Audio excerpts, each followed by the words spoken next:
Hi guys, I have always wondered why the compressor outlet air is cold, but I had never thought about this issue or sought an answer. If you, like me, want to know the answer to this question, watch the video to the end.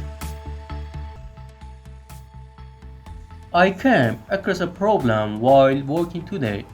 When I opened quick drain valve of the compressor air and held the towel in front of it, I saw ice crystals forming on the towel, while the compressor was at room temperature and the air temperature was about 35 degrees Celsius.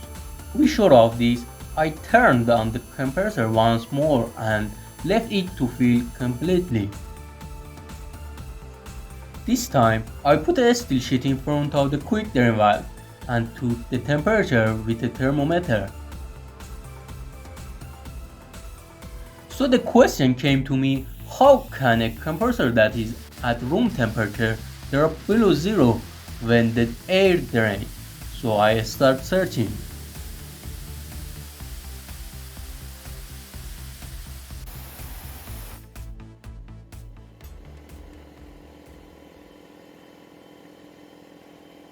I noticed when the drain valve on the compressor opened, the air particles start to come out of the outlet valve at a very high speed due to the high pressure, which leads to an adiabatic process.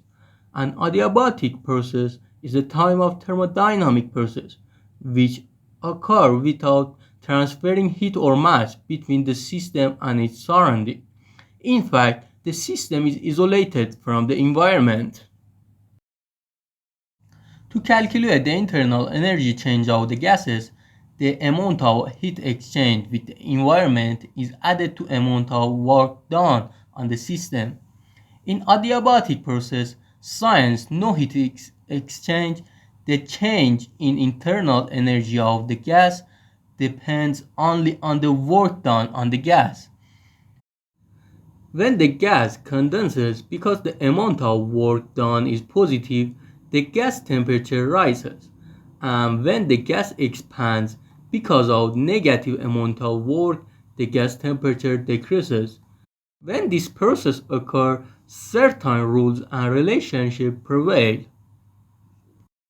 Using this formula, we can calculate the gas temperature from pressure change. In fact, in this formula, when the initial temperature is equal to room temperature, i.e. 300 degree Kelvin, the primary pressure is 8 bar and the secondary pressure is 1 bar, the gamma for air is approximate 1.4. The secondary temperature is calculated to be 165.61 degree Kelvin, equivalent to minus 110 degrees Celsius. Of course, we know that this never happens because our system is not completely isolated and the adiabatic process doesn't occur completely. Of course, this is different from when the compressor air can cools when sprayed. In spray cans, because a high pressure gas is injected to the can, it changes to a liquid state.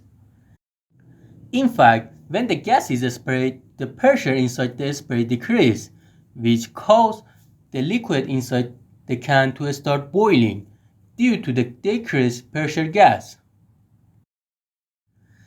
Because the liquid evaporation process is an endothermic reaction, the temperature of the liquid decreases rapidly when sprayed, leading to a decrease in the temperature of the can and the exhaust air.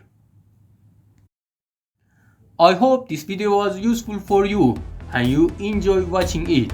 Please like the video and subscribe to our channel. Thank you.